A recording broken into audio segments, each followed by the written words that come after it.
ओम श्री गुरुवे नमः। भाइयों और बहनों सभी को प्रणाम।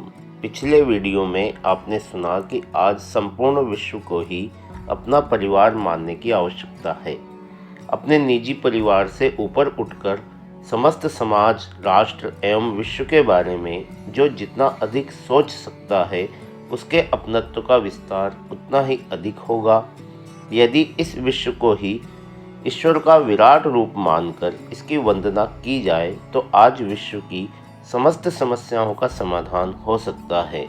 आज के वैज्ञानिक युग में समस्त विश्व ही एक परिवार के रूप में घोषित हो चुका है, क्योंकि आज इंटरनेट, मोबाइल के माध्यम से विश्व की किसी भी अच्छी व बुरी घटना का प्रभाव संपूर्ण विश्व पर पड़ता है।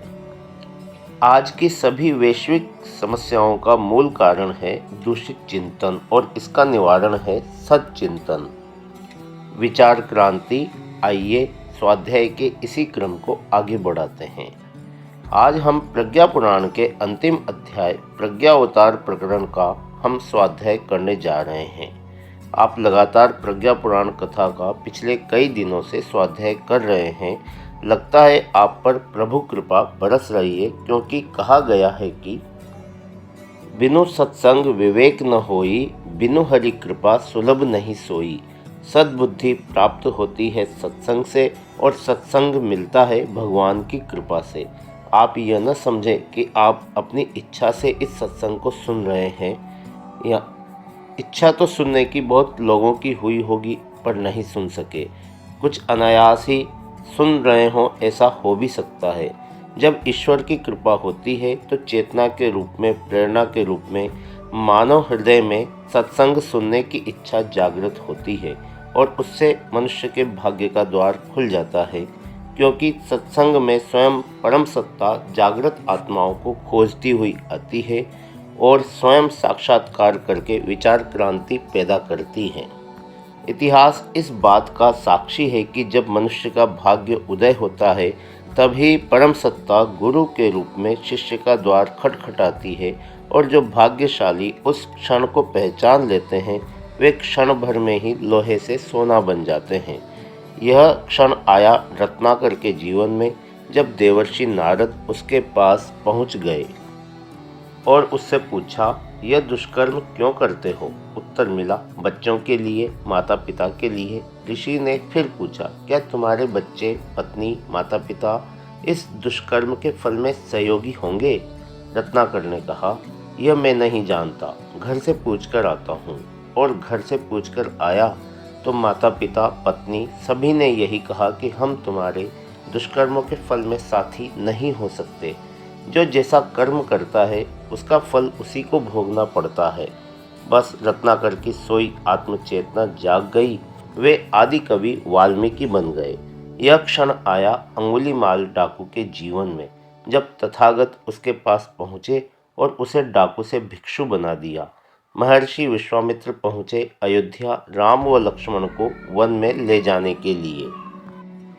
राक्षसों से रक्षा करने के लिए वे सुकुमार बालक कैसे रक्षा करेंगे? दशरथ ने कहा, मेरी सेना ले जाओ, ये तो सुकुमार बालक है। पर ऋषि तो दिव्य दृष्टि संपन्न थे। वे तो राम के अवतारी रूप को जानते थे। उन्होंने बल और अति बल विद्या देकर राम लक्ष्मण को अजय बना दिया। राम अनुमान को खोजते हुए किष्किंधा पहुँचे। परमहंस ने नरेंद्र को विवेकानंद तथा स्वामी विरजानंद ने मूल शंकर को ऋषि दयानंद बना दिया। अभी कुछ ही समय की बात है कि आगरा में आवलखेड़ा ग्राम में छोटी सी कोठरी में बालक श्री राम को खोजते हुए दादा गुरु हिमालय से आए और 15 वर्ष के बालक को उसके पूर्व जन्मों का दृश्य दिखाकर उसे साधना पथ पर चलने का मार्ग बता दिया। वही हमारे गुरुदेव आचार्य श्री आज आप सबको खोजते हुए यहाँ आए हैं। आपको अपना संदेश देकर आपसे कुछ करवाना चाहते हैं। हमें संदेशवाहक डाकिया बनाकर उन्होंने आपके पास भेजा है। आपने अब तक जो कथा सुनी वह आत्मज्ञान को जगाने वाली है। आप उस पर विचार करें, उसे जीवन में धारण कर मानव जीवन को धन्य बना सकें, यही हमारी कामना है। बहनों और भाइयों, ये मूर्तियाँ जो आपने स्थापित की हैं साधारण चित्र नहीं है, इनमें हम सब ने प्राण प्रतिष्ठा की है। जब इन मिट्टी की कागज की मूर्तियों में श्रद्धा, प्रज्ञा, निष्ठा द्वारा प्राण प्रतिष्ठा कर दी जाती है तो ये मिट्टी की मूर्तियाँ चिन्मयी हो जाती है, अर्थात इनमें प्राण आ जाते हैं, चेतना आ जाती है। अगर ऐसा न होता तो सोचिए खम्बे से नरसिंह भगवान कैसे प्रकट होते, मीरा के साथ गिरधर गोपाल कैसे नाचते, मीरा का विष का प्याला, अमृत और सर्प पिटारी फूलों की माला कैसे बन जाती, परमहंस के साथ काली भोजन कैसे करती थी और माँ गायत्री गुरुदेव को अमृत पान कैसे कराती थी। गुरुदेव महाप्रज्ञा से पूछते थे, माँ मैं तुम्हारे लिए क्या करूँ? माँ कहती थी, बेटे तुझे मैं क्या दूँ? सब अनुदान वरदान तुम पर बरस रहे हैं, बस तुम आगे बढ़ो। गुरुदेव ने अपने जीवन में जो पाया उसी को वे हम सबको देना चाहते हैं। आप एक बार सद्प्रज्ञा को जागृत कर निष्ठा श्रद्धा से समर्पण करके तो देखिए। अपने मन के लोटे को खाली कर गंगा जल भरने के लिए आगे तो बढ़िए। अपनी पात्रता का विकास कीजिए, तभी कुछ मिल सकता है। एक बार गौतम बुद्ध से किसी भक्त ने कहा, गुरुदेव कुछ दीक्षा दीजिए। बोले, कल मैं तुम्हारे घर आऊँगा। गृह स्वामिनी खीर लेकर आई तो उन्होंने अपना कमंडल आगे बढ़ा दिया। देखा तो उसमें गोबर भरा था। गृह स्वामिनी ने कहा, भगवान इसमें तो गोबर भरा हुआ है, इसमें खीर कैसे दूं? तथागत ने कहा, बस यही दीक्षा तुमको देनी है। तुम्हारे मन रूपी कमंडल में जब तक काम, क्रोध, लोभ, मोह का गोबर भरा है तब तक दीक्षा रूपी खीर कैसे दी जा सकती है। अतः मन के विकार दूर करो, यही शिक्षा है, यही ज्ञान है, यही कर्म है और यही भक्ति है। इसे पाकर व्यक्ति स्वर्ग को भी तुच्छ समझता है। ऋषि मुद्गल कुरुक्षेत्र की धर्म भूमि में तपस्यारत थे। धर्माचरण, आराधना और उदार वृत्ति द्वारा जीवन निर्वाह उनके आदर्श थे। मास के पहले पक्ष में वे खेतों से धान बीनकर चावल एकत्र करते, दूसरे पक्ष में उसे यज्ञ और अतिथि सत्कार में व्यय कर देते। ऋषि दुर्वासा 6000 शिष्यों सहित मुद्गल की परीक्षा लेने हेतु उनके आश्रम पर कई बार गए और निष्प्रह मुद्गल ने उन्हें हर बार आतिथ्य द्वारा पूर्णतः संतुष्ट कर दिया। दुर्वासा ऋषि मुद्गल पर कृपालु हुए। उन्होंने कुरुक्षेत्र के इस तपस्वी को स्वर्ग प्राप्ति का वरदान दिया।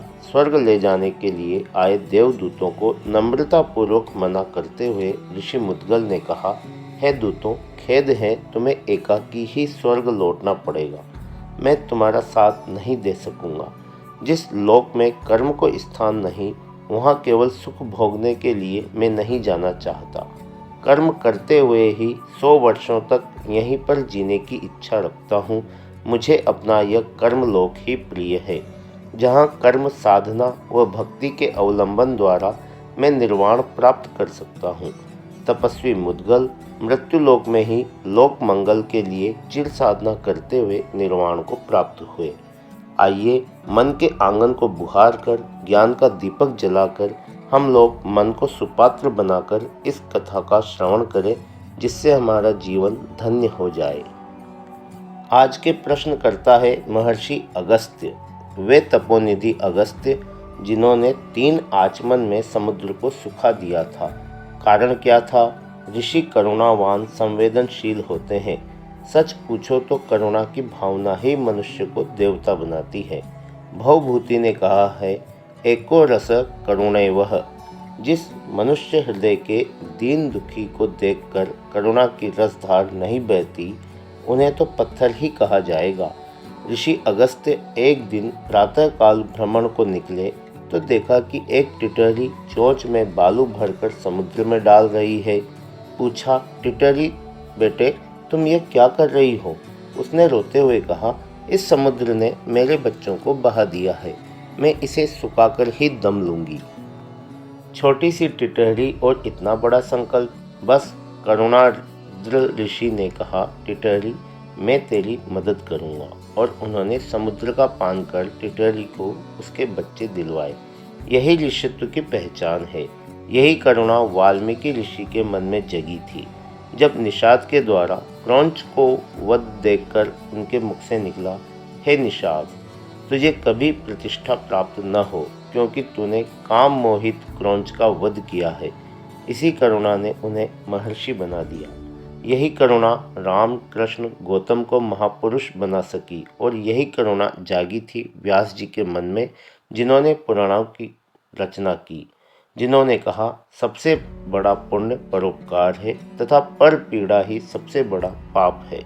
वही करुणा जगी आचार्य श्री राम जी के हृदय में, जिन्होंने विश्व के दुखों का विषपान करके प्रज्ञा पुराण लिखने का संकल्प लिया। यह करुणा ही मनुष्य को महामानव बनाती है, और इससे पशु पक्षी भी वश में हो जाते हैं। आज जिज्ञासु हैं अगस्त्य ऋषि, और समाधान करता है कात्यायन जी, जो ब्रह्मज्ञानी भी है और वैज्ञानिक भी। संवेदनशील रहित परहित चिंतन में व्याकुल ऋषिगण यही सोचते रहते हैं कि संसार का कल्याण कैसे हो। आज अगस्त्य जी भी वही पूछ रहे हैं, हे देव, साधारण विपत्तियों में तो समाज सुधारक महामानव सुधार कर लेते हैं, पर कई बार ऐसी विषम परिस्थितियां आ जाती हैं जिनका समाधान साधारण मानव नहीं कर पाता। इन दिनों ऐसा ही लग रहा है। क्या इस समय खंड प्रलय होकर ही रहेगी? इस समय चारों ओर विनाश के बादल मंडरा रहे हैं, घर परिवार टूट रहे हैं। विश्व प्रेम की तो बात ही क्या, भाई भाई, बहन भाई, पिता पुत्र में भी स्नेह नहीं रह गया है। आज की परिस्थितियां तो रामायण काल और महाभारत काल से भी भयंकर हो गई हैं। आज विज्ञान के वरदान भी अभिशाप बनकर रह गए हैं। पहले युग में बंदरों और भालुओं ने मिलकर समुद्र पर पुल बांधकर सीता की खोज की थी, पर आज तो मनुष्य ही बंदर का रूप धारण करके घोर आतंक मचा रहा है। मनुष्य ने प्रकृति का भी शोषण किया है। आज मानवीय अत्याचार से प्रकृति के अनेक प्रकोप बरस रहे हैं। कहीं पर अकाल अनावृष्टि है, तो कहीं पर अतिवृष्टि के कारण बाढ़ और तूफान आ रहे हैं। कहीं भूकंप के ग्राम धरती माता की गोद में समा गए हैं, तो कहीं पर्वतखंड गिर गिर कर सर्वनाश कर रहे हैं। हे देव, बताइए तो इस सृष्टि को कैसे बचाएंगे? अब तक उन्होंने जिन रूपों में अवतार लिया है, उसे पुनः सुनने की इच्छा हो रही है। कृपया उनके विषय में कुछ बताइए। भाइयों और बहनों, आज के स्वाध्याय को अब यहीं पर समाप्त करते हैं। आशा है आपने इसे ध्यानपूर्वक सुना होगा, और आपका सहयोग हमें लगातार मिलता रहेगा। इसी आशा और अपेक्षा के साथ आप सभी का बहुत बहुत धन्यवाद।